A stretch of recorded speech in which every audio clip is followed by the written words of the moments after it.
نصير. أعوذ بالله من الشيطان اللعين الرجيم. بسم الله الرحمن الرحيم.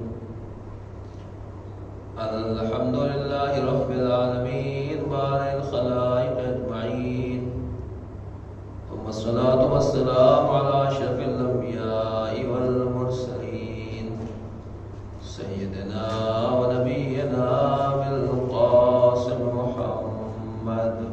اللهم صل على محمد وعلى آله الطيبين الطاهرين المعصومين المظلومين المنتخبين المنتجبين، ولعنة الدائمة الباقية على أعدائهم أجمعين. أما بعد، فقد قال الله تبارك وتعالى في كتابه المبين، وهو أصدق القائلين وقوله الحق. بسم الله الرحمن الرحيم. إنا عرضنا الأمانة على السماوات والأرض والجبال فأبين أن يحملنها وأشفقن منها وحملها الإنسان إنه كان ظلوما جهولا. صلوات محمد. اللهم صل على محمد وآل محمد.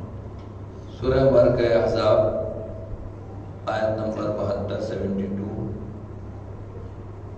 اللہ رب العزت یہ بتا رہا ہے کہ بے شک ہم نے امانت کو پیش کیا علی السماوات آسمانوں کے اوپر، والارض اور زمین کے سامنے، والجبال اور پہاڑوں کے اوپر. تو انہوں نے اس امانت کے بوجھ کو اٹھانے سے انکار کر دیا. وحملها الانسان، انہوں نے بوجھ کو اٹھانے سے انکار کر دیا. واشفقنا منها، اور خوف ظاہر کیا، کوئی ڈر کے مارے سے پیچھے ہٹ گئے. لیکن انسان وہ تھا جس نے اس امانت کے بوجھ کو اور بار اور ویٹ کو اٹھا لیا، اس لیے کہ انسان اپنے حق میں بے حد ظالم اور نادان ثابت ہوا ہے. بات چل رہی ہے امانتداری کی. بہرحال جو گفتگو شروع کی تھی اس لیے کہ شاید ایک آدھ دن میں بات مکمل ہو جائے، لیکن آپ لوگوں کی محبتیں اور دلچسپی، کوشش یہ ہوئی کہ ٹاپک کو مکمل کر دیا جائے. ٹاپک تو بہرحال مکمل نہیں ہو سکا، باتیں بہت ہیں اور کوششیں بہت ہیں، لہٰذا جتنی باتیں آج سمیٹ سکوں گا اور جو کچھ بھی اپنے بچوں اور جوانوں کے لیے عرض کر سکوں گا اس کو مکمل کرنے کی کوشش کی جائے گی. اللہ رب العزت نے، پروردگار عالم نے واقعاً ہمیں امانتداری کا درس دیا ہے، اور انسان اللہ رب العزت کا امانتدار ہے. بات جہاں تک چلی تھی بھی بہت سی چیزیں میں نے بیان نہیں کی کہ امانت ہر اس چیز کو کہا جاتا ہے کہ جو میری قبضے میں ہو مگر میری نہ ہو، آپ کے قبضے میں ہو مگر آپ کی نہ ہو. پھر آپ حساب لگائیں کہ ہماری لائف میں، ہماری زندگی میں سب کچھ جو کچھ ہے وہ ہمارا ہے یا کسی اور. جو اپنے کو مالک کی سمجھتا، مالک کی طرح سمجھتا ہے، وہ سمجھتا ہے ٹھیک ہے میں مالک ہوں، جیسے میں استعمال کروں گا. اور جو اپنے آپ کو مالک نہیں سمجھتا، امانتدار سمجھتا ہے، تو پھر وہ جو اصل مالک ہے اس کی مرضی کے مطابق چیز کو استعمال کرے گا. اور اگر کوئی امانتدار ہے وہ مالک کی مرضی کے بغیر کوئی چیز استعمال کر رہا ہے تو در حقیقت یہ خیانت ہے. اور جب خیانت ہے تو کل میں نے حدیثیں سنائی تھی، آج بھی کچھ حدیثیں آپ کی خدمت میں بیان کروں گا کہ خیانت کا نتیجہ اور اس کا انجام کیا ہوتا ہے. پیر اللہ کے، ہاتھ اللہ کے، سب کچھ اللہ کے. جناب موسیٰ کے پاس سنا جیسا ہے کہ ہے، ذہن میں میرے ہے کہ جناب موسیٰ ہی تھے. ظاہر ملک الموت کو اللہ نے بھیجا کہ جاؤ موسیٰ کی روح قبض کر لو. تو جناب موسیٰ کے پاس ملک الموت آئے. السلام علیکم. وعلیکم السلام. نبی خدا تھے، بہرحال اتنی ان کی رسپیکٹ تھی. خیریت تو ہے، کیسے آنا ہوا؟ کہنے لگے کہ کیا بتائیں آپ کی روح قبض کرنے کے لیے اللہ نے بھیجا ہے۔ جناب حسین نے کہا اچھا میری روح قبض کرو گے؟ کہا ہاں۔ کہا یہ بتاؤ کہ اس زبان سے میری روح قبض کرو گے جس زبان سے میں نے اللہ کے لیے بات کی ہے، اللہ سے بات کی ہے؟ ان ہاتھوں سے روح قبض کرو گے جن ہاتھوں سے میں نے عصا اٹھایا ہے، معجزہ دکھایا؟ ان آنکھوں سے بات کرو گے جس سے میں نے خدا کا جلوہ پہاڑ پر چمکتی ہوئی بجلی کو دیکھا ہے؟ ان پیروں سے روح قبض کرو گے کہ جن پیروں سے میں خدا کی راہ میں چل کے گیا ہوں؟ سارے اعضاء جوارح سے تو میں نے اللہ کا کام کیا ہے، پھر بھی تم سوچتے ہو کہ ان سے میری روح کو قبض کر لو گے؟ یہ کیسے ممکن ہے؟ ملک الموت اللہ سے کہتے ہیں کہ اللہ یہ تو عجیب بندہ ہے، جو بھی ہے تم میں کہتا ہوں کہ کہاں سے روح کو قبض کروں گا، فوراً کہتے ہیں کہ اس عزت سے تو میں نے اللہ کا یہ کام کیا، اب تم بتاؤ کہ تم اس سے میری روح کیسے قبض کرو؟ مختصر یہ کہ باتیں بہت کچھ ہیں کہ سر سے لے کر پیر تک ہمارا یہ پورا وجود ہمارا اپنا نہیں ہے۔ اگر ہم اسے امانت الہی سمجھتے ہیں تو اسی طریقے سے خرچ کرنا ہے، اسی طریقے سے چلانا ہے۔ کربلا میں اور دوسرے لوگوں میں یہی فرق ہے، دوسرے لوگ مالک بن کے بیٹھ جاتے ہیں، ہم بھی اسی میں ہیں۔ ہم اپنے مالک ہیں، ہم اپنے ٹائم کے مالک، وقت کے مالک، ہر چیز کے مالک۔ لیکن کربلا والے کہ نہیں، ہمارا کچھ نہیں ہے، ہمارا تو سب کچھ اللہ کی راہ میں ہے۔ بلکہ یہاں تک نبی نے کہا، بلکہ اللہ نے تعلیم دی، نبی کو سکھایا، قل ان صلاتی ونسکی ومحیای ومماتی للہ رب العالمین۔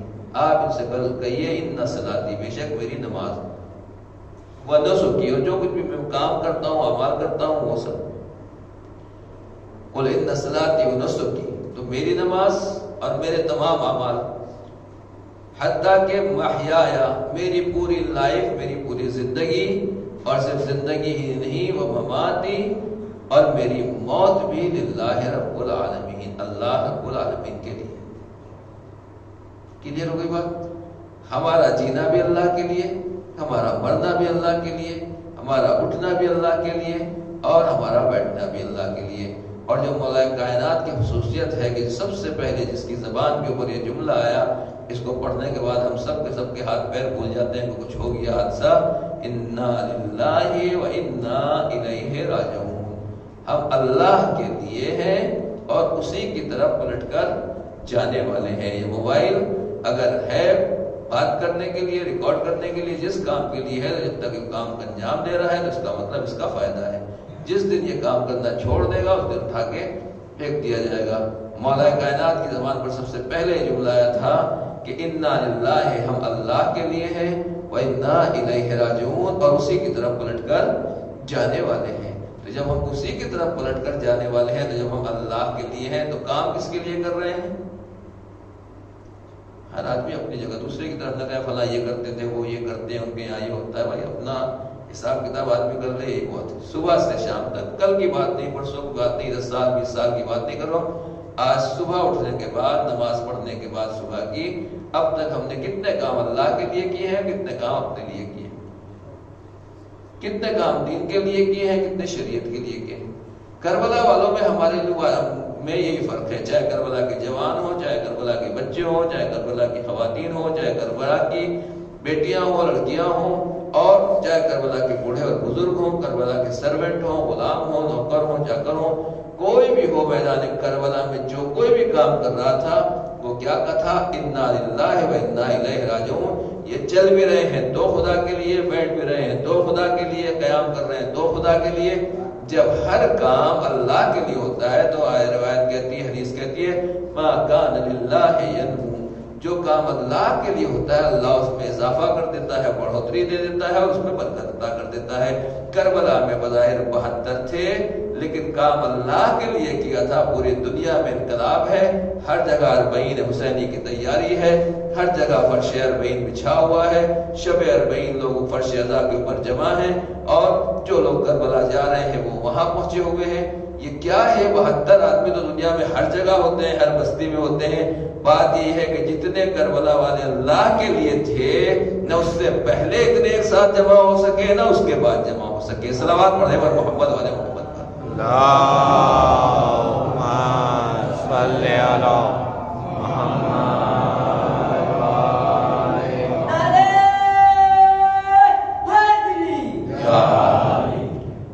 لہذا جو کام بھی کریں اللہ کے لیے کریں، واقعاً ہمیں حساب دینا پڑے گا، اور یہ سب چیزیں آسان نہیں ہے۔ حدیثوں میں صاف طریقے سے بتایا گیا، کل میں نے آپ کی خدمت میں عرض کیا تھا، گھنٹیاں بجنا شروع ہو جاتی ہیں 40 سال کے بعد، ادھر کی تیاری کرو، جتنا دنیا کمانا ہے 40 سال سے پہلے، اور جو 40 سے اوپر ہو گئے وہ سمجھ لیجئے کہ اب ادھر کی تیاری کریں۔ 40 یعنی 40 سے اوپر آجربین ہے نا، 40 کی اہمیت ہے اسلام میں۔ 40 سے اوپر جو آج کل انسان کو زندگی مل رہی ہے، یہ سب کا سب بونس ہے۔ پہلے ٹیسٹ میچ ہوتا تھا اور ایک آدھ 2 ون ڈے ہوتے تھے۔ ون ڈے میں کتنے اوور ہوتے ہیں بھائی؟ چل یاد ہے، ون ڈے میں 50 اوور ہوتے تھے۔ لوگ بہت خوش ہوتے تھے، چلو بھائی ون ڈے ہے، جلدی سے 1 دن میں ختم ہو جائے گا۔ پہلے 5 دن انتظار کرنا پڑتا تھا، یہ اب 1 دن میں ختم ہو گیا۔ اب 2020 میں کیا ہونے لگا؟ اب 20 اوور یہ کھیلیں گے، 20 اوور یہ، اتنا ٹائم نہیں کہ صبح سے شام تک آدمی بیٹھا رہے گا۔ تو دنیا والوں نے سسٹم نکالا کہ ٹیسٹ کی جگہ ون ڈے آیا، ون ڈے کی جگہ 2020 آ گیا۔ خالی میں بتانا چاہتا ہوں، یہ کرکٹ والوں کی خالی عقل میں نہیں آ رہا ہے کہ ون ڈے آپ ٹیسٹ سے ون ڈے میں آ گئے، ون ڈے سے 2020 میں آ گئے۔ جو آدمی کی ایوریج ایج ہے اس کا بھی یہ حال ہو گیا، یہ جنریشن 2020 والی ہے، اس سے آگے کی کوئی فکر نہ کرے۔ میں تو یہ کہوں گا اللہ سب جوانوں کو محفوظ رکھے، لمبی عمر عطا کرے، مگر آج 2020 کا دور ہے، اب 60 60 70 70 80 کا زمانہ، سینچری کا چانس تو کسی کے پاس بچا ہی نہیں ہے۔ صلوات پڑھتے پر محمد والے محمد اللہم صلی علی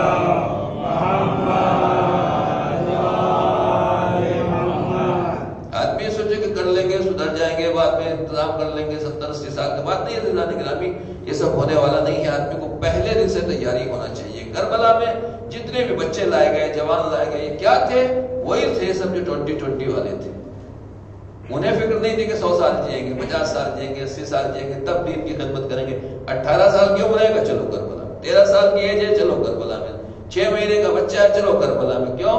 اس لیے کہ دین کی خدمت کرنے کے لیے کوئی ایج معین نہیں ہوتی ہے۔ اور میرا ایک ٹاپک ہے، کبھی انشاءاللہ موقع ہوگا تو عرض کروں گا کہ دنیا میں زیادہ جینا کمال نہیں ہے، بلکہ بابرکت زندگی گزارنا کمال ہے۔ کتنے لوگ ہیں جو چھوٹی زندگی گزارتے ہیں مگر زمانے میں انقلاب پیدا کر کے چلے جاتے ہیں، اور کتنے ہیں جو پوری زندگی گزارتے رہتے ہیں مگر کچھ نہیں ہے۔ اگر لمبی زندگی گزارنا، زیادہ جینا کمال ہوتا تو شیطان سے زیادہ بڑا باکمال کوئی نہ ہوتا۔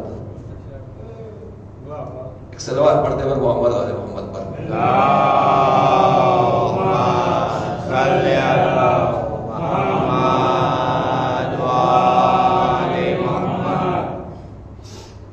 ہمارے امام کی شہادت ہوئی۔ توجہ سنیے گا، دشمن ہر زمانے میں رہے، اور خاص طور سے اماموں کے زمانے میں۔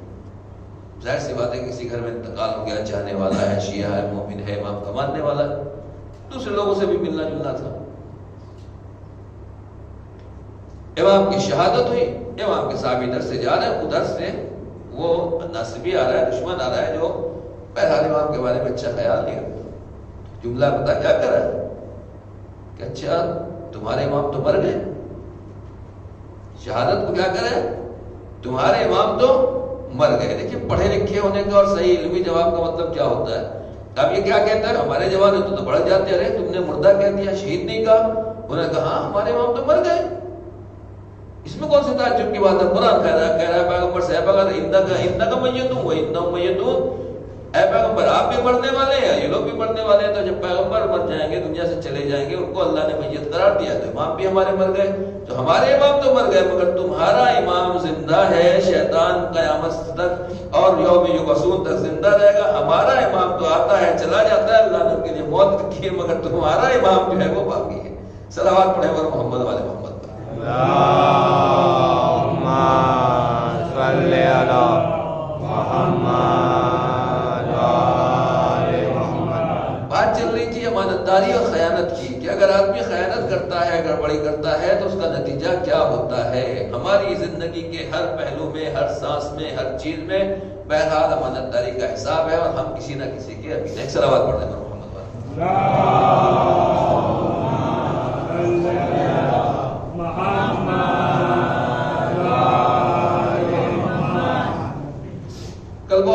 حدیثیں میں نے آپ کو سنائی تھی عزیزان گرامی. ایک موضوع ہے زیارت کا، زیارت اربعی.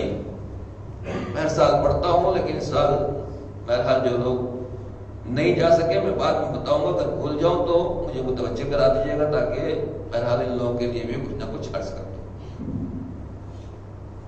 اب خیانت کاری کیا ہے، کتنی خطرناک چیز ہے، کل میں نے آپ کی خدمت میں عرض کیا تھا کہ امام نے صاف صاف کہا جو آدمی مکے جا رہا تھا کہ قرضہ لے کر نہیں جا سکتے، واپس جاؤ. سامنے والے کا قرضہ چاہے ہمارے مذہب کا نہیں ہے، اس کا قرضہ واپس کرو، اور واپس کرنے کے بعد اگر پیسہ بچتا ہے تو جاؤ. یہ ہو چکا ہے، میں خود آپ کو بتا رہا ہوں. کبھی کبھی ہم مسئلے صحیح طریقے سے بتاتے ہیں، سامنے والوں کو برا لگ جاتا ہے. ارے مولانا زیارت کے لیے منع کر رہے ہیں، عمرے کے لیے منع کر رہے ہیں، حج کے لیے منع کر رہے ہیں، مجلس کے لیے منع کر رہے ہیں، فلاں کام کے لیے منع کر رہے ہیں. فلاں نے تو بتایا تھا قرضہ لے کر جاؤ، یہ کرو وہ کرو. بہرحال جو آپ جس کی بات ماننا چاہیں آپ آزاد ہیں، کوئی زبردستی تو ہے نہیں، ہاتھ پیر کسی نے باندھے نہیں. میں خود اپنا واقعہ بتا رہا ہوں. ایک جوان کچھ دن پہلے آیا، آقا السلام علیکم. وعلیکم السلام. خیریت؟ 2-3 سال پہلے میں نے آپ سے کچھ مسئلہ پوچھا تھا، آپ نے جو بتایا مجھے اچھا نہیں لگا، لیکن کیا کروں. پھر کیا ہوا؟ کہا لیکن اب میں پچھتا رہا ہوں کہ آپ کی بات میں نے کیوں نہیں مانی. خیریت؟ میں نے کہا مجھے نہیں معلوم، کیا پوچھا؟ تو روز پوچھتے رہتے ہیں بچے، تو آپ بھی پوچھتے رہتے ہیں، اور جو میرے سمجھ میں ہوتا ہے، جو میرے اعتبار سے ہے، وہ میں آپ کو بتا دیتا ہوں. اس نے کہا کہ میں نے آپ سے مسئلہ پوچھا تھا کہ قرضہ لے کر زیارت پہ جا سکتے ہیں یا نہیں جا سکتے. تو میں نے کہا پھر میں نے کیا جواب دیا تھا؟ کہ آپ نے یہی کہا تھا کہ ٹھیک ہے جائیے، قرضہ لے کر جائیے، لیکن اگر 50,000 روپے خرچہ ہے اور آپ کے پاس 40,000 ہے تو 10,000 لے کے چلے جائیے اور واپس آ کے دے دیجیے گا. لیکن اگر 1 لاکھ روپے خرچہ ہے اور آپ کے پاس 30,000 روپے ہے تو پھر 70,000 روپے قرضہ لے کر آپ نہیں جا سکتے. اس لیے کہ پہلے ہی آپ کی انکم 5-7 ہزار روپے ہے، تو جب 10,000 روپے آپ کی انکم ہے اور آپ 70,000 روپے قرضہ لے کر جائیں گے تو ہر مہینے تو خرچہ جو آپ کما رہے ہیں وہ خرچہ ہے آپ کا، بیوی بچے فیملی، اتنے بڑے شہر میں اتنا خرچہ ہے، تو پھر کہاں سے دیں گے. تو میں نے کہا پھر کیا ہوا؟ کہا مولانا میں نے کہا لیکن دوسروں کا نہیں جاؤ اور ہو جائے گا. میں گیا، جا کے واپس آیا، اگلے دن سے یعنی کچھ دن کے بعد لاک ڈاؤن لگ گیا. اس دن سے آج تک پریشان ہوں. ایک صلوات پڑھ دے محمد.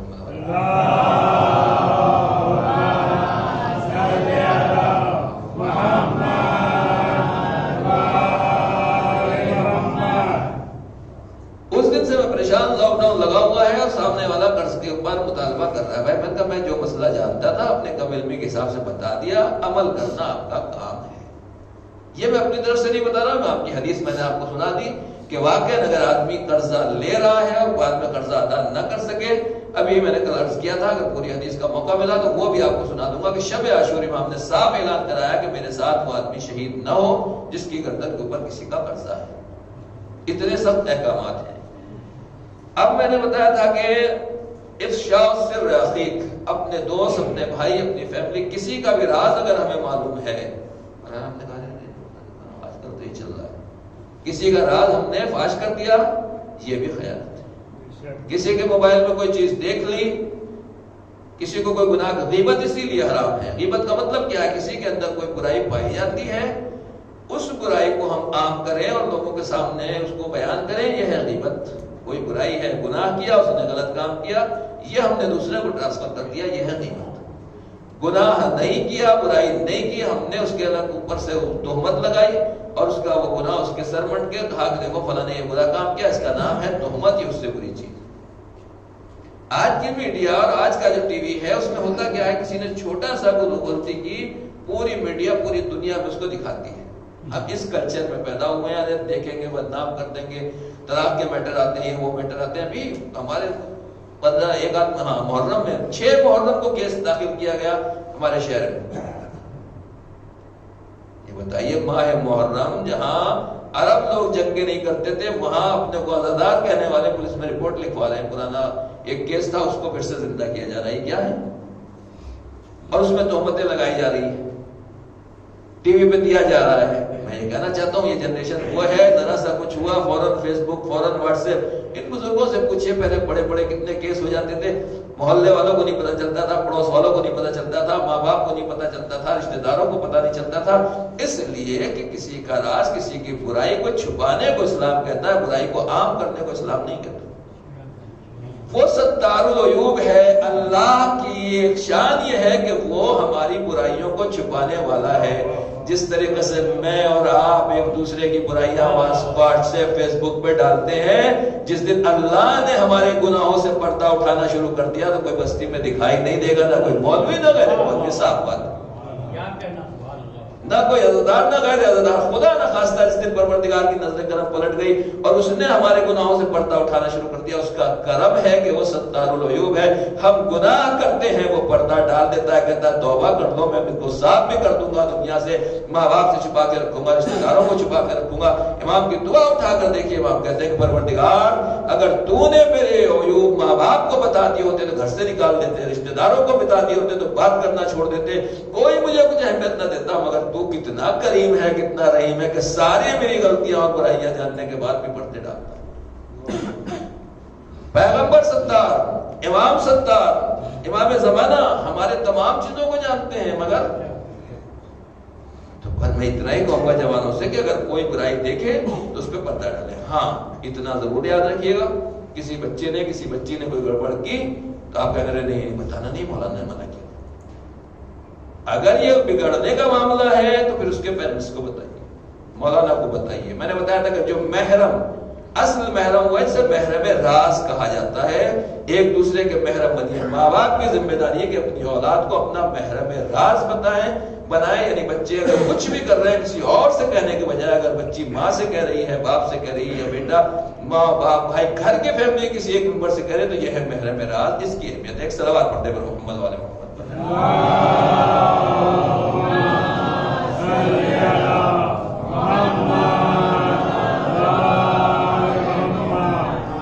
حدیثیں بہت ہیں، پیغمبر کی حدیث ہے. اب دیکھیے بہت خطرناک حدیث ہے. بھائی میری کچھ نہیں ہے اس میں، میرا جرم گناہ غلطی آپ جو کچھ بھی کہیں اتنا ہے کہ میں بیان کر رہا ہوں کتابوں سے. آداب اسلامی میں ہے بہار العلوم کے حوالے سے. اور خالی میں پہلے ہی عرض کر دوں، ہو سکتا ہے بعد میں یاد نہ رہے گا. اتنے دنوں میں نے جو بھی بات کہی ہے، لہجہ سخت ہوا ہو، آواز اونچی ہو گئی ہو، کسی کی شان میں بدتمیزی ہوئی ہو، جسارت ہوئی ہو، میں پہلے ہی معافی مانگتا ہوں آپ سے، کیونکہ ہم معصوم نہیں ہیں، مولانا بھی معصوم نہیں ہے، یہ قبلہ بھی معصوم نہیں. بہرحال گنہگار ہیں، خطا کار ہیں، کہیں نہ کہیں شیطان کچھ ہو سکتا ہے، بات ایسی ہو جائے جو نہیں ہونا چاہیے. ممبر سے ممبر کی شان کے خلاف ہو، اس فرش ادا کی شان کے خلاف ہو، آپ مومنین عزادار کے، ہماری ماں بہنوں بچیوں کے شان کے خلاف ہو. میرا دل میں نیت خراب نہیں ہوتی. کہیں سے بات اگر ایسے نکلتی ہے تو میں پہلے ہی سے معافی مانگتا ہوں. اور بہرحال آخری منزل تک ہم پہنچ رہے ہیں تو اپنا طریقہ یہی ہے کہ جانے سے پہلے ایک دوسرے کو معاف کر لیں، حلال کر لیں، تاکہ قیامت میں جواب نہ دینا پڑے. اب یہ حدیث کیا ہے، بات کیا چل رہی ہے؟ امانت داری. پیغمبر نے فرمایا آیت المنافق ثلاثہ، منافق کی 3 علامتیں ہیں، 3 پہچانیں. اذا حدث کذب، جب بات کرتا ہے تو جھوٹ بولتا ہے. وَإِذَا وَعَدَ خَلَفَ، اور جب وعدہ کرتا ہے تو وعدہ خلافی کرتا ہے. وَإِذَا اؤْتُمِنَ خَانَ، اور جب اسے امانت دی جاتی ہے تو خیانت کرتا ہے. اب منافق کہیں دور ڈھونڈنے جانے کی ضرورت نہیں ہے. ہر آدمی دوسرے کو بنا کہے ایسے ویسے.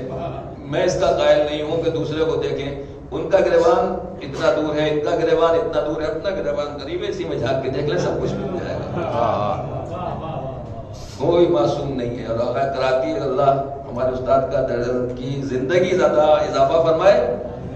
آقا کراتی کہتے ہیں کہ پوچھا آقا آپ بہت پاپولر ہیں، لوگ آپ کے بہت فالوور ہیں، ماننے والے ہیں، تو پورے تہران میں، تہران کی 1 کروڑ کی آبادی، کہہ لیں پورے تہران میں، ایران میں کچھ آپ کے دشمن بھی ہیں، سب آپ کے چاہنے والے ہیں، سب آپ کے لیے نعرے لگانے والے ہیں؟ کہ نہیں میرا کوئی دشمن نہیں. 1 کروڑ کی آبادی ہے، جتنی کی بھی آبادی ہے 10-20-50 لاکھ کے شہر میں، میرا کوئی دشمن نہیں ہے، خالی اتنے دشمن ہیں.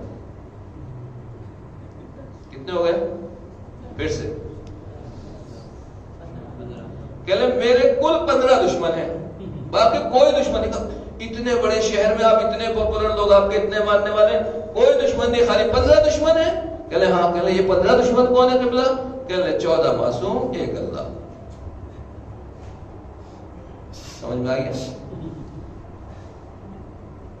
بھائی جب ان کو بھی راضی کرنا ہے، ان کو بھی راضی کرنا ہے، ان کو بھی راضی کرنا ہے، تو ہم سب کو راضی کرتے رہے گا، اللہ ناراض ہو یا نہ ناراض ہو.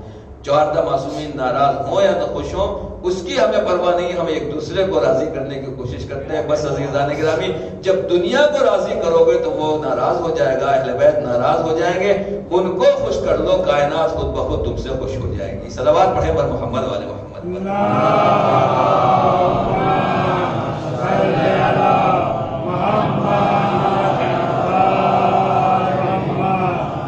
پیغمبر نے فرمایا، میں عربی نہیں پڑھوں گا جلدی میں، گناہ کبیرہ جلد 1 پیج نمبر 710 خیانت کے باب میں پیغمبر کی حدیث ہے کہ جس نے دنیا میں امانت داری میں خیانت کی اور اس امانت کو مرنے سے پہلے واپس نہیں پلٹایا، اس کے صاحبان امانت کو واپس نہیں کیا، ثم ادرکہ الموت، اور وہ مر گئے، مات علی غیر ملتی، پیغمبر کہہ رہے وہ میرے دین کے اوپر نہیں مرا۔ توجہ کیجیے گا، کہتے ہیں اور وہ اللہ سے ملاقات کرے گا، اللہ کی بارگاہ میں جائے گا، وَهُوَ عَلَيْهِ غَضَبَانِ، اللہ اس کے اوپر غضبناک ہوگا، غیر المغضوب علیہم ولا الضالین۔ ہم لوگ لے جاتے ہیں ہمیشہ دوسروں کی طرف، ان کے اوپر اللہ کا غضب، ان کے اوپر غضب ہے، بھائی ان کے اوپر تو ہے ہی ہے، وہ تو غضب سے نکل ہی نہیں سکتے، مگر اپنی جان بھی بچانا ضروری ہے۔ اگر کوئی امانت لے کے مر گیا یہ بھی غیر المغضوب علیہم ولا الضالین میں آ گیا۔ اور پھر کہتے ہیں کہ اور اگر کسی نے کوئی خیانت کو خرید لیا، وَهُوَ يَعْلَمُ، دیکھیے اسلام نے کہاں تک کان پکڑے ہیں، کہا چوری کا مال کوئی آدمی چوری کب کرتا ہے؟ چوری کا مال اگر آدمی کوئی خریدنے والا نہ ہو کسی شہر میں تو کیسے چور بیچے گا؟ سمجھ میں آیا؟ کسی نے گولڈ کوئی بھی چیز چرائی تو کیا کرے گا؟ اس کا کہیں نہ کہیں بیچے گا نا، تو اس کا مطلب خریدنے والا بھی اس کی چوری میں شریک ہے۔ پیغمبر یہ کہتے ہیں کہ اگر کسی نے کوئی خیانت کی اور خیانت کا مال لے لیا تو یہ آدمی بھی خیانت کرنے والے کی طریقے سے ہے، پولیس والے اس کو بھی اٹھا کے لے جاتے ہیں جو چوری کا مال خریدتا ہے۔ آپ موبائل کس کا لے رہے ہیں؟ بچوں کو آج کل بہت کریز ہے، میرے پاس یہ موبائل ہونا چاہیے، وہ موبائل ہونا چاہیے، دیکھ لیجئے گا پہلے کہیں ایسا نہ ہو کوئی چرا کے لایا اور اٹھا کے آپ کو دے دیا، بعد میں کہیں ہمیں تو پتہ نہیں تھا، آپ کی نیت نیک تھی مگر سب کو پتہ چل گیا کہ چوری کا مال ان کے گھر سے برآمد ہوا ہے، تو چور وہ نہیں کہلائے گا جس نے چوری کی تھی، چور آپ کہلائیں گے۔ ہماری بہن، ہماری بیٹی، ہماری بچی خدا نخواستہ 2-4 پیسے کے لیے، ماڈل کے لیے، ایک نئے موبائل کے لیے ہم اپنی آرزو اور عزت کو گنوا دیتے ہیں۔ 1400 سال پیغمبر نے پہلے کہا کہ جو چوری کا مال خرید رہا ہے وہ بھی خائن ہے۔ ایک صلوات پڑھ دے پر محمد والے محمد۔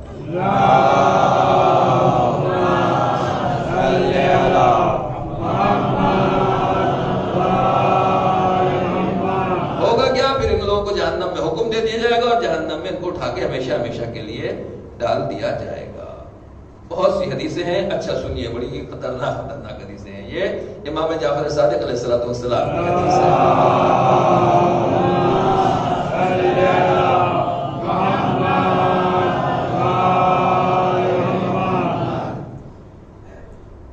خائن، خیانت کرنا کس کو کہتے ہیں؟ ابھی تک ہمارے ذہن میں ہی چل رہا ہے 2 روپے لیے، 4 روپے لیے، 10 روپے لیے نہیں دیے، یا کچھ بھی چیز میں خیانت، اسے کہتے ہیں خیانت۔ یہ حدیث سنی ہے، اہل بیت نے کہاں تک، میں نے پہلے دن کہا تک زندگی کا کوئی سانس بھی آپ امانت داری اور سچائی سے باہر نہیں نکال سکتے۔ کہتے ہیں کہ ایما مومن منع مومنا شیئا مما یحتاج الیہ، کسی مومن کو اگر کسی چیز کی ضرورت ہے اور وہ ہمارے پاس وہ چیز مانگنے کے لیے آیا، بھائی پلیز مجھے یہ چیز چاہیے، آپ دے دیجئے، وَهُوَ يَقْدِرُ عَلَيْهِ، اور وہ آدمی یہ چیز اس کو دے سکتا ہو، کسی کے پاس نہیں ہے، ہر ایک کے پاس سب چیزیں نہیں ہوتی، وہ ہمارے پاس آتا ہے پلیز فلاں چیز مجھے دے دیجئے، من نہیں اپنے پاس سے دے سکتا ہو، یہ تو بات تھی امام کی۔ امام کہتے ہیں کہ نہیں، وہ من عند غیر ہی، خود نہیں دے سکتے مگر مولانا سے دلوا سکتے ہیں، دوسرے سے دلوا سکتے ہیں۔ ہم کہتے ہیں مولانا صاحب سے بھائی یہ دیکھیے ضرورت مند ہے آپ دے دیجئے، تو اگر میری زبان سے دوسرے کو مل جائے تو یہ ہو سکتا ہے، مگر ارے نہیں بھائی میں کیا بتاؤں، جانتا نہیں ہوں، تعلقات نہیں ہے، میرے پاس تو ٹائم نہیں ہے، ایسا ہے آپ کہیں اور دیکھ لیجئے، ہوتا ہے نا آج کل یہ۔ اب سنیے، امام کہہ رہے ہیں اقامہ اللہ یوم القیامت مسودًا وجہہ، روز قیامت اس کے چہرے کو اللہ سیاہ کر کے اٹھائے گا اور اس کی آنکھیں جو ہیں وہ بالکل لال ہوں گی، پیلی ہوں گی، اور اس کے ہاتھ ایسے گردن سے بندھے ہوئے ہوں گے۔ کسی کو قتل کیا ہے، اس نے مرڈر کیا ہے، مال لوٹا ہے، دولت لوٹی ہے، کیا ہے؟ امام کہہ رہے ہیں کہ کسی ضرورت مند آدمی ہمارے پاس آیا اور ہم اس کا کام کرا سکتے تھے مگر نہیں کیا، فَيُقَالُ پھر کہا جائے گا هَذَا الْخَائِنُ الَّذِي خَانَ اللَّهَ وَرَسُولَهُ، یہ وہ آدمی ہے، یہ وہ خائن ہے، یہ وہ بےمانی جس نے اللہ سے بےمانی کی ہے اور جس نے رسول خدا سے بےمانی کی ہے۔ مومن سے بےمانی کا مطلب ہی نہیں ثم یؤمر بہ الی النار، کہا جائے گا تو ٹھیک ہے جہنم میں پہنچا دو، ختم۔ مطلب کیا ہوا عزیزان گرامی؟ مطلب یہ ہے کہ جو کچھ بھی اللہ نے ہمیں دیا ہے، ہر آدمی اگر دبا دبا کے بیٹھ جائے گا تو جو پریشان حال ہے وہ کیا آ جائیں گے؟ آکسیجن کی پرابلم کیوں آئی؟ ایسا نہیں کہ آکسیجن کم تھی، ایک آدمی نے میں نے اپنی جان بچانے کے لیے پہلے سے سلنڈر لا کے رکھ لیا، جو بیمار ہے اس کو نہیں دیا گیا وہ مر گیا، یہ کہاں جائے گا؟ اسی طریقے سے اور دوسری چیزیں ہیں، اسلام میں احتکار اسی لیے حرام ہے کہ جو ضرورت کی چیزیں ہیں، ناج ہے، پانی ہے اور روٹی ہے اور اسی طرح کی جو ضرورت کی چیزیں ہیں، گیس ہے، جو بھی پبلک کی ضرورت کی چیزیں، ہندو ہو مسلمان ہو کوئی بھی ہو، اگر تم اس کو اسٹاک کر رہے ہو تو اسلام اور اسلامی حکومت اگر ہے، ہماری گورنمنٹ بھی، انڈیا گورنمنٹ بھی یہ کرتی ہے کہ آپ کا مال نہیں رہ سکتا، آپ سے مال لے لیا جائے گا اور بازار میں سپلائی کر دیا جائے گا۔ کیوں؟ یہ آدمی مال کو قیمت چڑھانے کے لیے اللہ سے در حقیقت خیانت کر رہا ہے اور رسول خدا سے خیانت کر رہا ہے، مومنین سے خیانت نہیں ہے، خدا اور رسول سے خیانت ہے۔ کون سا گناہ ہے؟ صرف اتنا کہ ایک آدمی میرے پاس آیا اور میں اس کا کام کر سکتا ہوں، ایک آدمی میرے پاس آیا میں خود کام نہیں کر سکتا مگر دوسرے سے کام کروا سکتا ہوں۔ ہم سب تو سوچ بھی نہیں سکتے۔ واقعی عزیزان گرامی بہت سی ایسی چیزیں ہیں جو ہم اور آپ نہ جانے کتنے بڑے بڑے ثواب کما سکتے ہیں۔ پھر آپ میں کراتی کی بات سناؤں گا، ایک صلوات کا سہارا دے دیے۔ اللہم صلی علی محمد وآل محمد۔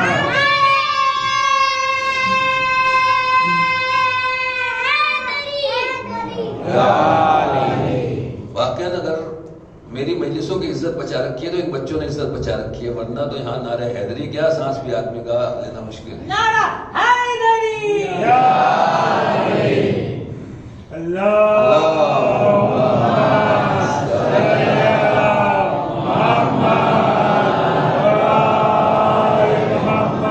آغا کراتی کیا کہتے ہیں؟ جلدی جلدی سن لیے، باتیں بہت ہیں۔ وہ کہتے ہیں کہ حدود اتنی سی چڑیا ہے، 100 گرام وزن نہیں ہے، 2 مرتبہ ادھر سے ادھر گیا۔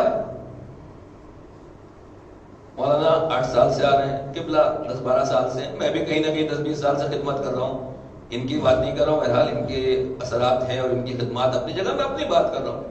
جہاں میں خدمت کر رہا ہوں 10 سال سے، آپ پوچھ لیجئے کیا اثر ہوا ہے، آپ کہیں گے پتہ چل جائے گا کتنے پانی میں ہیں لوگ، کتنا ایمان، کتنا دین، کتنی شریعت۔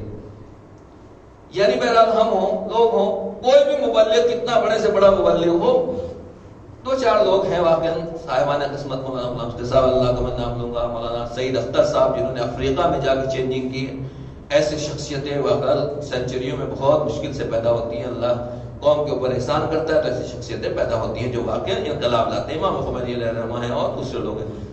لیکن ہم جیسے مبلغ پوری زندگی لگا دیں گے، کھپا دیں گے، مگر اپنے گھر والوں کو ہم مومن نہیں بنا پاتے، اور اسی طرح سے اپنے گھر والوں کو نمازی نہیں بنا پاتے، بیوی کو نمازی نہیں بنا پاتے، باپ کو نمازی نہیں بناتے، بہرحال بہت سی باتیں۔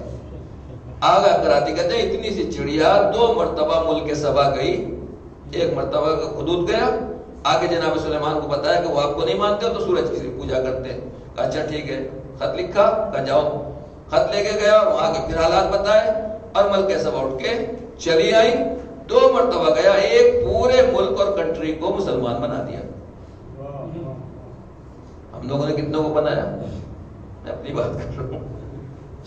وہ کہتے ہیں کہ اگر تم خود کچھ کوئی کام نہیں کر سکتے، آپ کے بس کی بات نہیں ہے، تو برڈ کا کام تو کر سکتے ہو، ایک حدود کی طریقے سے وقت کے سلیمان کو جا کے بتا دو فلاں جگہ یہ گناہ چل رہا ہے، وہ خود صحیح کر لیں گے، اللہ اصلاح کر لے گا۔ مگر پرابلم یہ ہے کہ ہماری اوقات اس چڑیا جیسی بھی نہیں ہے کہ ہم بتا سکیں کہ ہاں کیا گناہ ہو رہا ہے، کیا غلطی ہو رہی ہے۔ ہم جب چھپا لیتے ہیں تو پھر یہی سے برائیاں پھیلتی ہیں اور سماج خرابیوں کی طرف جاتا ہے۔ یہ ہے وہ خیانت جو قوم اور پبلک اور لوگوں کے ساتھ ہو جاتی ہے۔ لہذا ہماری ہر ایک کی ذمہ داری ہے، وہاں نے فرمایا تھا کلکم سائل و کلکم مسئول، ہم میں سے ہر آدمی لیڈر بھی ہے اور سوال کرنے والا بھی ہے، اسے سوال کرنے کا حق بھی ہے، روز قیامت ہر ایک سے پوچھا بھی جائے گا۔ یہ نہیں ہے خالی مولانا کمین صاحب سے پوچھا جائے گا، مولانا ابراہیم صاحب سے، مولانا نسیم صاحب سے پوچھا جائے گا، دوسرے مولانا سے نہیں، ان سب سے پوچھا جائے گا. ہر ایک کو حساب و کتاب دینا ہے کہ آپ نے کیا کیا، کیا کمایا، کیا کھایا، کہاں خرچہ کیا، سب کو حساب و کتاب دینا ہے. جب حساب و کتاب دینا ہے تو پھر پرابلم یہی ہے کہ واقعی ہماری زندگی کہاں خرچ ہوئی. ایک صلوات پڑھ دیں محمد والے محمد.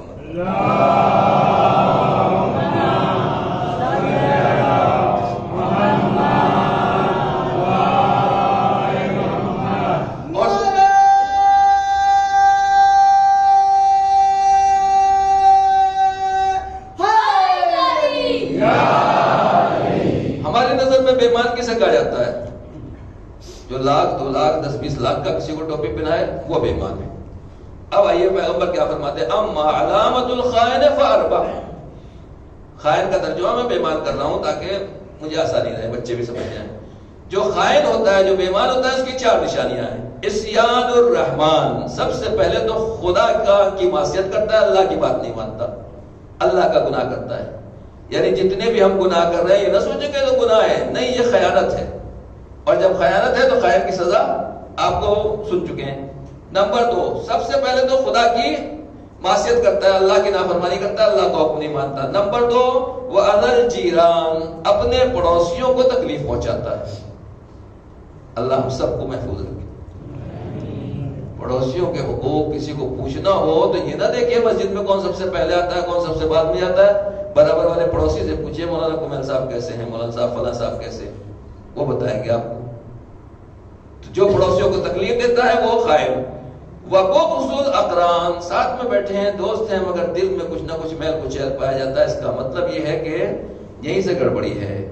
وَالْقُرْبُ إِلَى الطُّغْيَانِ، اور طغیان اور برائیوں کی طرف آدمی جب جتنا قریب ہوتا چلا جائے یہ اس کی پہچان ہے. صاف طریقے سے پیغمبر نے فرمایا، حدیث میں ہے کہ لیس منا من خان بالامانہ، جو امانت میں خیانت کرتا ہے وہ ہم میں سے نہیں ہے. ایک صلوات پڑھ دیں محمد والے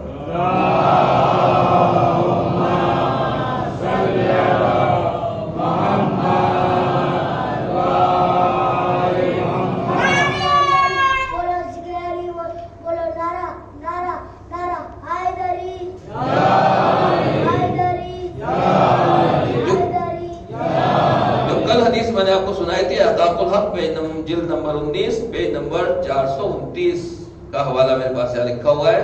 بغدادی نے اپنی سند کے ساتھ موسیٰ ابن عمیر سے نقل کیا ہے. وہ کہتے ہیں کہ میرے والد نے نقل کیا ہے کہ مجھے امام حسین علیہ السلام نے یہ حکم دیا کہ ہر جگہ یہ اعلان کر دو، شب عاشور کی بات ہے، مجھے یہ اعلان کر دو، یہ اعلان عام کر دو کہ کوئی قرضدار میرے ساتھ قتل نہ ہو، اور اس سے غلاموں کے درمیان میں بھی الاؤنس کرا دو، کیونکہ میں نے پیغمبر رسول خدا سے سنا ہے جو شخص مقروض مر جائے قیامت کے دن اس کی نیکیوں میں سے اتنا کم کر لیا جائے گا. ایک بات. دوسری روایت ہے، اس روایت میں کہ کوئی قرضدار میری فوج میں رہ کر جنگ نہ کرے. امام حسین کہہ رہے ہیں کوئی بھی جس کے اوپر قرضہ ہے وہ میری فوج میں نہیں رہ سکتا، چلے جائیے آپ، کیونکہ اگر کوئی آدمی کوئی بھی مقروض ایسا نہیں ہے جو قرضہ ادا کیے بغیر مر جائے اور وہ جہنم میں نہ جائے. امام حسین کے ساتھ بھی اگر شہید ہو رہا ہے اس روایت کی بنا پر. ایک شخص کھڑا ہوا، اس نے کہا کہ میری بیوی اس کی ذمہ دار ہے. فرمایا عورت کی ذمہ داری کوئی بات کی ہے؟ کس بات کی ہے؟ کیا عورت ادا کرے گی؟ یعنی امام اس کے اوپر بھی راضی نہیں. بہرحال ہر آدمی کو اپنا حساب و کتاب دینا ہے. عزیزان گرامی، جو کچھ بھی ہم کرتے ہیں ان تمام چیزوں میں اس چیز کا خیال رکھیں. اب ایک بات میں جو کہنا چاہتا ہوں، بہت سی چیزیں ہیں جو میں نے چیک کی ہے. میرا مزاج یہ ہے کہ اگر کوئی چیز دکھائی دیتی ہے تو بہرحال علماء کی موجودگی میں کہنا ایک الگ سا ٹاپک ہے. تھوڑا سا یہ بتائیے کہ جو دروازوں کے اوپر یہ ہرے ہرے کپڑے باندھے جاتے ہیں یہ کون سی روایت میں ہے؟ سمجھ گئے نا؟ گیٹ کے اوپر جہاں ہینڈل ہے وہاں کپڑے بندھے ہوئے. میں نے زندگی میں پہلی مرتبہ دیکھا، اس سے پہلے میں نے کہیں نہیں دیکھا. میں جاتا ہی نہیں کہیں تو میں نے نہیں دیکھا. کیوں باندھے جاتے ہیں یہ؟ قرآن کی آیت، کوئی روایت، کوئی حدیث، ہمارے علماء اور مراجع کا عمل؟ ٹھیک، امام ضامن کے طور پر. پہلے تو امام ضامن جو ہے وہ اس کپڑے کا نام نہیں ہے، امام ضامن یعنی ہماری ضمانت اور گارنٹی لینے والا امام. بعض لقب کسی امام کے مشہور عالم آل محمد جیسے 8ویں امام کا لقب ہے، مگر سب کے سب امام عالم ہیں. امام مہدی آخری امام کو کہا جاتا ہے، ہدایت دینے والے. لیکن ایسا نہیں کہ باقی امام ہدایت دینے والے نہیں، سب امام ہادی ہیں، سب امام مہدی ہیں، سب امام ضامن ہیں. یعنی ہمارا ایک امام ضامن نہیں بلکہ سب کے سب امام ہمارے ضامن ہیں. پہلی بات تو یہ سن لیں. لیکن بہرحال ان کے نام سے مشہور ہے، کوئی بات نہیں. خالی میں آپ کو بتانا چاہتا ہوں کہ بہت سی چیزیں ہمارے یہاں رواج پا گئی ہیں. آپ پونا میں آئیے، وہاں دیکھیں، ہو سکتا ہے ممبئی میں بھی آپ کو مل جائے، دروازوں کے اوپر گھوڑوں کی نال لگی ہوئی ملے گی آپ کو. ابو ریحان بیرونی نے سب سے پہلے ریسرچ کی کہ جب کربلا سے گھوڑے واپس آئے ہیں کوفے میں، تو جو گھوڑے امام حسین کی لاش کے اوپر دوڑائے گئے تھے، ان گھوڑوں کی نال نکال کے تبرک کے طور کے اوپر لوگوں نے اپنے دروازوں پر لگائی تھی، اور وہاں سے وہ رواج نکلا. بہرحال جو بیان کیا ان کا. اسی طریقے سے میں کہنا چاہتا ہوں کہ یہ جو ہم باتیں ہیں کہ امام ضامن کا فلسفہ کیا ہے. پہلی بات تو یہ ہے کہ امام ضامن کا مطلب اس کے بیک گراؤنڈ میں اس سے پشت یہ ہے کہ اس کے اندر پیسے رکھے جاتے ہیں. کپڑا کچھ نہیں کرتا، سیدھی بات. کپڑا تو ہے، اس کی اپنی برکت اگر ہے تو صاحب برکت ہے، لیکن کپڑا کچھ نہیں کرتا. اس کے پیچھے کوئی اس میں پیسے رکھے جاتے ہیں، پتہ نہ چلے کہ کون کتنا دے رہا ہے یا کیا ہے اور کس طرح سے. لہذا کپڑے میں رکھ کے باندھ دیا، بعد میں اس کو کھول دیا، کھولنے کے بعد وہ صدقے کے طور کے اوپر دے دیا. در حقیقت یہ صدقہ ہے جو امام ضامن کی شکل میں ہمارے بزرگوں نے رائج کیا. بہرحال ٹھیک ہے. اب اس میں چند وجہ ہیں، بہرحال بہت میرے پاس ٹائم نہیں ہے، شب اربعین ہے، میں آپ کا وقت نہیں لوں گا.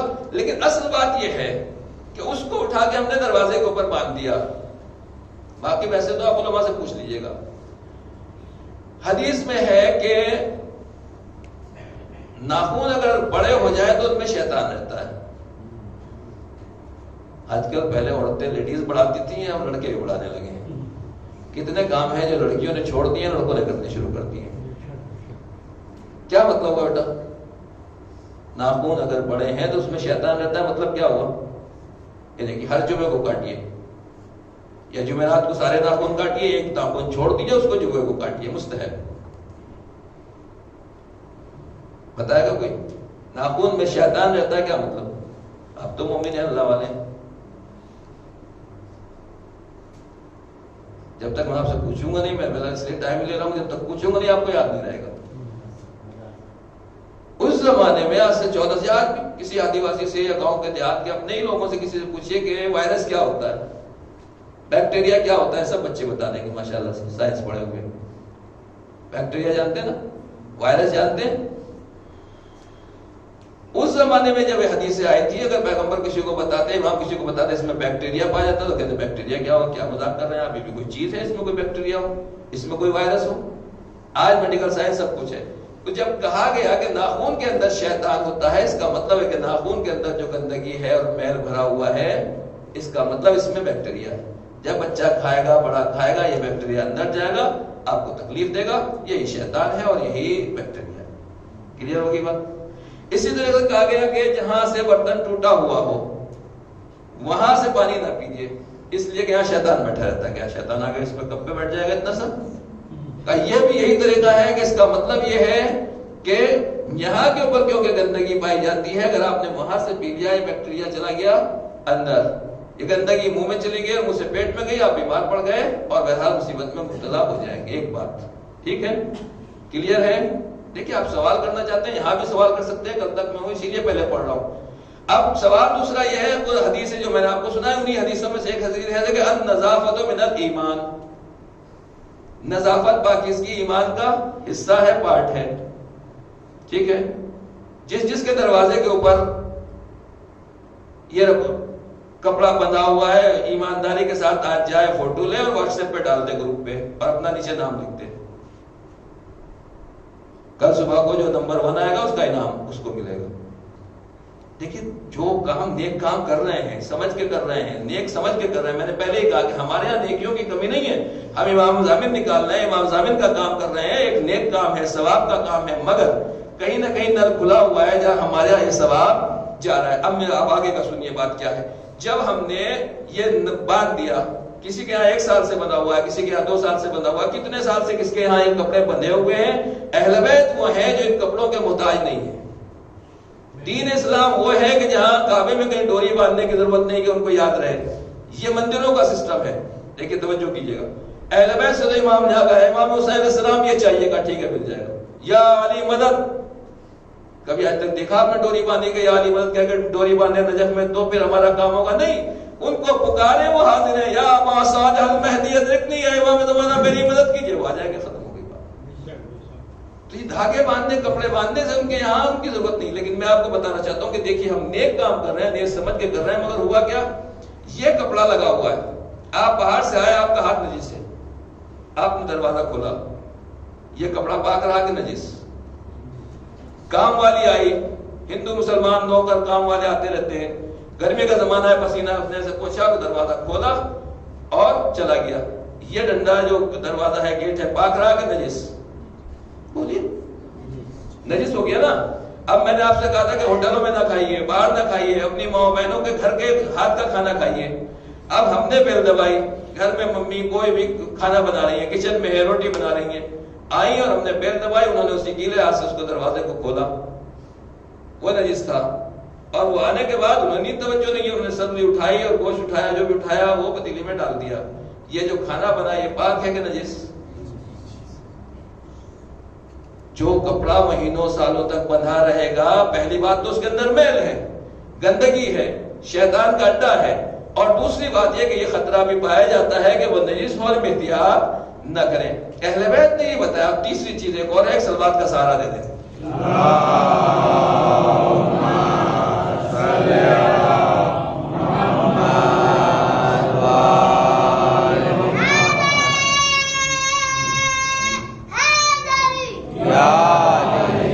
دیکھیے میں معافی چاہتا ہوں کہ جو ٹائم میں لے رہا ہوں, اگر میں اس طرح نہیں سمجھاؤں گا تو کل سے کہیں گا دیکھو کمال صاحب کیا کر کے چلے گئے. ایک چیز میں آپ کو باریکی سمجھا رہا ہوں. قبلہ یہ جو ہے کیا ہے, اس کا ریزن کیا ہے؟ یہ ہے صدقہ. وہ تو اس کی پوری حدیث مجلس میں انشاءاللہ کبھی سناؤں گا آگے, صدقہ کیا ہے, ہمارے یہاں کیسے نکلتا ہے. تو پیچھے کیا ریزن ہے؟ صدقہ. اتنا تو مانگتے ہیں نا سب. اب وہ امام زامین کا جو سکہ ہے وہ ہم نے اسی سکے کے سمیت باندھ دیا. میں نے آنکھوں سے دیکھا ہے, اس لیے پڑھ رہا ہوں, لوگوں سے پوچھا تو وہ نہیں مانا. دیکھا کہ سکہ بنا ہوا ہے. اب یہ 5 کا سکہ ہے, 10 کا سکہ ہے, 100 کا سکہ ہے, 1000 کا نوٹ ہے, کچھ بھی ہے. ایک 10 روپے کا سکہ ان کے گھر پہ ہی بنا ہوا ہے, ان کے گھر پہ ہی بنا ہوا, اور 100 روپے, 100 گھروں میں 10-10 کے سکے بنے تو کتنے ہو جائیں بیٹا؟ 1000 روپے ہو گئے. 1000 روپے صدقے کے آپ نے اپنے گھر میں باندھ رکھے ہیں. بلا گھر میں جائے گی کہ واپس آئے گی؟ بلا بستی سے باہر جائے گی کہ بستی میں آئے گی؟ آپ بتائیے ایمانداری سے. یہ صدقہ نکالا گیا تھا وقت سے پہلے دے دو, غریب کو دے دو تاکہ وہ کھائے, اس کے پیٹ میں جائے, وہ استعمال کرے, اور تمہیں دعائیں دیں. ہم نے تو پیسہ اپنے دروازے باندھ رکھا ہے, بلا گھر سے باہر نکلنے والی نہیں ہے. مولانا یہ دعا بتا دیجئے, وہ عمل بتا دیجئے, زیارت عاشورہ بتا دیجئے, اربعین بتا دیجئے, فلاں چیزیں بتا دیجئے. جب تک شریعت کو صحیح طریقے سے نہیں عمل کریں گے اس وقت تک بلائیں نکلنے والی نہیں ہے.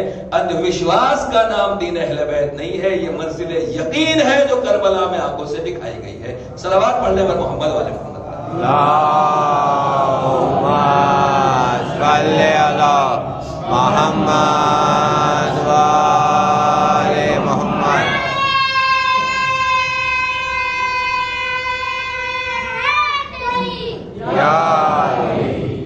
ٹائم نہیں رہ گیا, بس خالی اشارہ کر دوں آپ کو. کل انشاءاللہ زیارت میں آپ تشریف لائیں گے, میں زیارت پڑھاؤں گا, اور زیارت کا ترجمہ ٹرانسلیشن بھی میں پڑھتا ہوں, کوشش کروں گا کہ آپ کو سمجھاؤں. اس میں یہی ہے کہ پروردگار امام حسین علیہ السلام کے اوپر سلام ہو کہ انہوں نے اپنا خون جگر بہا دیا, اپنے گردن کا خون دے دیا, اپنا گلا کٹا دیا. کیوں؟ تاکہ تیرے بندوں کو جہالت اور گمراہی سے نکال سکے. یعنی امام حسین نے جو کچھ بھی جان دی ہے, قربانی دی ہے کربلا میں, اس لیے آئے ہیں تاکہ ہم اس اندھ وشواس میں نہ رہیں, ان جہالتوں میں نہ رہیں. امام حسین کے نام کے اوپر, اہل بیت کے نام کے اوپر اگر ہم وہ کام کرتے رہیں جس کا اہل بیت کی سیرت میں, کردار میں کوئی چیز نہیں یا ہے, تو دوسرے طریقے سے آج ہم نے اس کو تبدیل کر دیا. تو عزیزان گرامی, اس کا مطلب یہ ہوا نام ان کا لے رہے ہیں اور کام وہ کر رہے ہیں جس کے خلاف انہوں نے قیام کیا تھا. یعنی اگر آپ امام آگے دیکھیں, خود امام زمانہ آگے دیکھیں, تو یہ کہیں گے تم میرا نام لے رہے ہو, ہمارے ماننے والے ہو, مدینہ العلم کے ماننے والے ہو, اور سب سے زیادہ تمہارے یہاں جہالت پائی جا رہی ہے. بس عزیزان گرامی انشاءاللہ کل عرض کروں گا آپ کی خدمت میں کہ کربلا کے لیے بڑی قربانیاں دی گئی، اس دین کو بچانے کے لیے بڑی قربانیاں دی گئی ہیں. جو کریں علماء سے پوچھیں، مسئلہ پوچھیں، شریعت پوچھیں، دین پوچھیں. خالی ایک بات اور عرض کر دوں، میں آپ کا ٹائم لے رہا ہوں، لیکن بہرحال آج کی رات امام حسین کے نام ہے اور اربعین والوں کے نام ہے. جو لوگ جانے والے تھے، جن کی نیت پکی تھی، ان کی سلامتی کے لیے اور ان کی قبولیت زیارت کے لیے ایک صلوات پڑھ دیں محمد والے.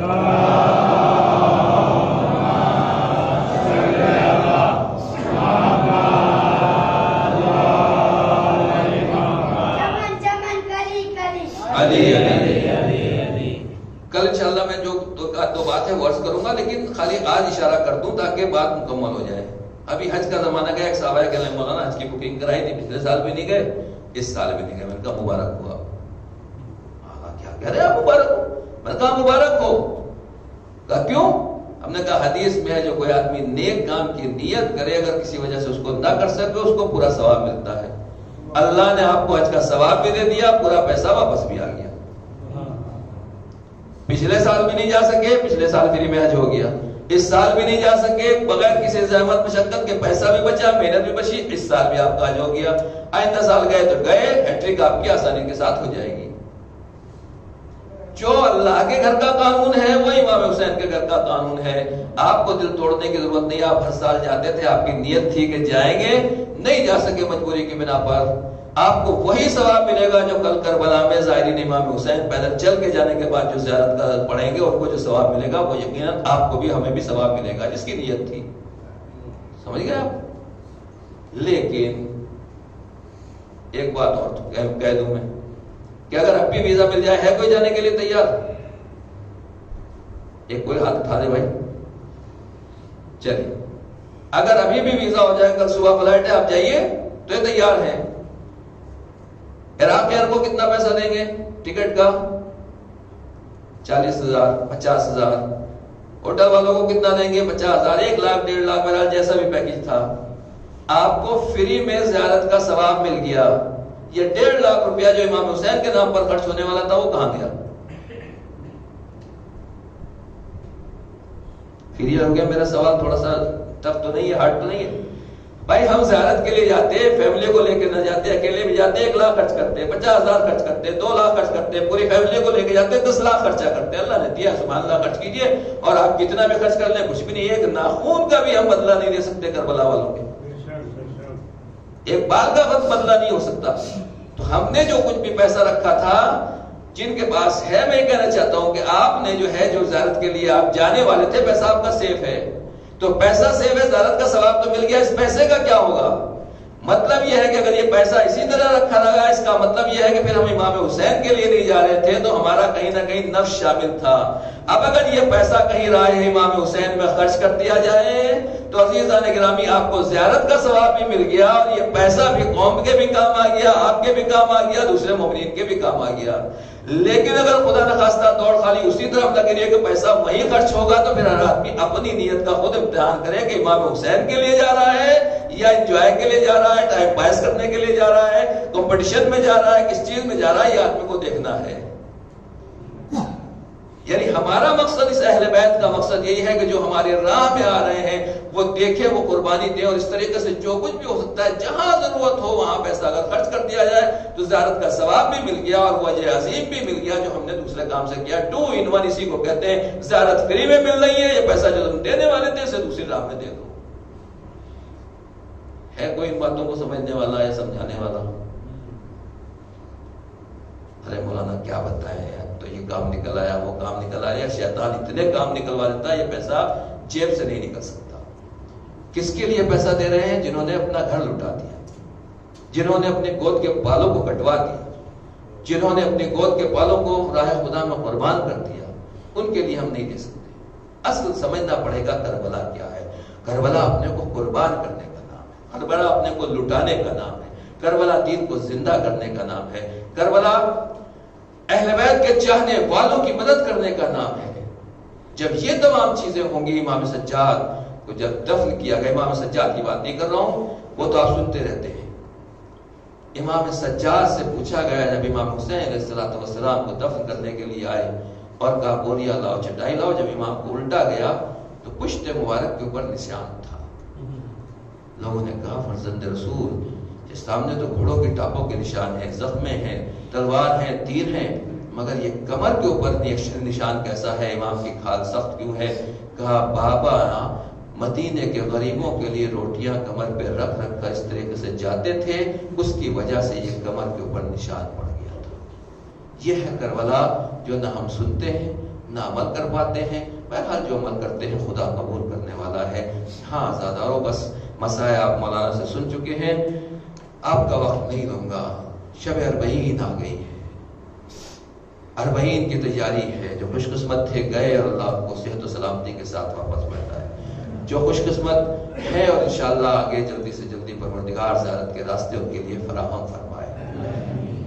لیکن اتنا ہی کہوں گا کہ محرم کی چاند رات سے جو کچھ بھی ہم نے ماتم کیا، مجلس کی، عزاداری کی، ہر جگہ شربت کا اہتمام، ہر جگہ سبیلوں کا اہتمام، ہر جگہ ماتم کا اہتمام، ہر جگہ تبرکات کا اہتمام، جہاں دیکھیے وہاں سب کچھ اہتمام ہے. زائرین کی خدمت کی جا رہی ہے اور واقعا اسی طریقے سے عزاداروں کی خدمت ہو رہی ہے، چاہے کربلا میں ہو چاہے دوسری جگہوں کے اوپر ہوں. جو بھی زائرین ہیں، جو بھی عزاداران ہیں، ان کے لیے زیادہ سے زیادہ نظر و نیاز کا اہتمام ہے.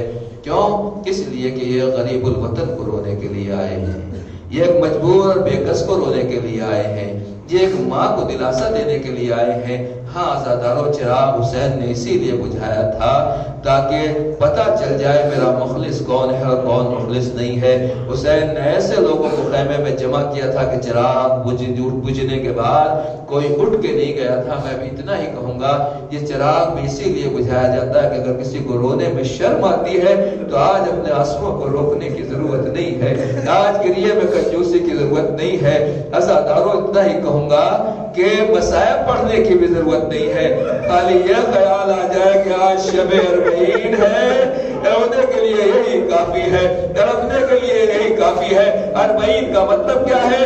40 دن گزر گئے. کس بات کو 40 دن گزر گئے؟ کہا حسین کے سر اور تن میں جدائی ہوئے 40 دن گزر گئے. سکینہ کو تماچے کھاتے کھاتے 40 دن گزر گئے. بہن اور بھائی میں 40 جدائی میں 40 دن گزر گئے. عابد بیمار کو چلتے چلتے 40 دن گزر گئے. ہر دارو خوش قسمت ہے آپ ہم مجلس عذاب میں آ رہے ہیں. 40 دن سے مسلسل نظر و نیاز کا اہتمام ہے، عزت اور احترام کے ساتھ بٹھایا جاتا ہے. ارے وہ قافلہ جب کربلا سے نکلا، شام غریبہ کے بعد کچھ نصیب نہیں ہوا، شام غریبہ کے بعد آسمان نصیب نہیں ہوا، شام غریبہ کے بعد ان کو کھانا پیٹ بھر کے نصیب نہیں ہوا. زندان شام تک بھی پہنچ گئے، بھوکے اور پیاسے ہی گئے. یعنی گویا میں اتنا کہوں گا کہ 40ویں کا مطلب یہ ہے کہ حسین کو گئے ہوئے 40 دن ہوئے، سکینہ کو چچا پاس سے جدا ہوئے 40 دن ہو گئے. ارے کوئی عالم ہم آتے ہیں، بچے فون کر کے پوچھتے ہیں بابا کب آئیے گا، بیٹے ماں باپ سے پوچھتے ہیں کب آئیے گا، ظاہر جاتا ہے رشتہ دار پوچھتے ہیں کب آئیے گا. ارے سکینہ بھی پپی سے پوچھتی ہے میرا چچا کب آئے گا. ارے سورہ پوچھ رہی ہے میرا بھیا کب آئے گا. اور فاطمہ بنت الحسین پوچھ رہی ہے میرا اصغر کب آئے گا. رباب سے پوچھو 40 دن بھی اس گودی کو کس طریقے سے اصغر کو یاد کرنے سے بلایا. ارے ماں ہر رات جب کسی بچے کے رونے کی آواز سنتی ہے اصغر کو تڑپ کے یاد کرتی ہے میرے میں زندان شام میں ہوں، تو کربلا کی زمین پر آ رہا اجرکم اللہ. کہ 40 دن کیسے گزارے، کس طریقے سے ہتھکڑیوں میں گزرے، کس طریقے سے بیڑیوں میں گزرے. یزید کے تازیانے تھے، شمر کے شکنجے تھے، شمر کے تماچے تھے. سکینہ کے سلاوکار جو ہے وہ سرخ اور نیلے ہو چکے ہیں. ان مصیبتوں میں بیویوں نے یہ دن گزارے جب پہلی مرتبہ عابد بیمار کو زینب کبریٰ نے ہتھکڑیوں اور ہاتھوں کے بغیر دیکھا اور بیڑیوں کے بغیر دیکھا تو بیوی کو ایسا لگا جیسے یقین نہیں آ رہا کہتا کس کس کے باندھی اس لیے آدان ریسما، کس کس کے باندھی اس لیے آدان ریسما، رہ جائے بازوؤں میں نیل گر رسن نہ ہو۔ عابدہ بیمار کی ہتھکڑیاں تو اتر گئی مگر ہاتھوں کا زخم باقی تھا، گلے کا توق تو اتر گیا مگر گلے کا زخم باقی تھا، ارے پیروں کی بیڑیاں تو کٹ گئی مگر پیروں کے زخم باقی تھے۔ بس میں زیادہ اتنا ہی کہوں گا، ارے جب حسین کا سر لایا گیا اور زندان شام میں یا یزید کے گھر میں جناب زینب نے فرش عزا بچھایا، عابد بیمار نے گویا اپنے بابا کا سر اپنی آغوش میں لیا۔ مجھے نہیں معلوم ہاتھوں میں زیادہ درد تھا یا دل میں زیادہ درد تھا، عابد بیمار کی زبان سے کہے اجرکم اللہ۔ بس اللہ تعالیٰ آپ کی زحمت کو مختصر کر دیا، روز اربعین کا انشاءاللہ باقی مسائل سنیں گے۔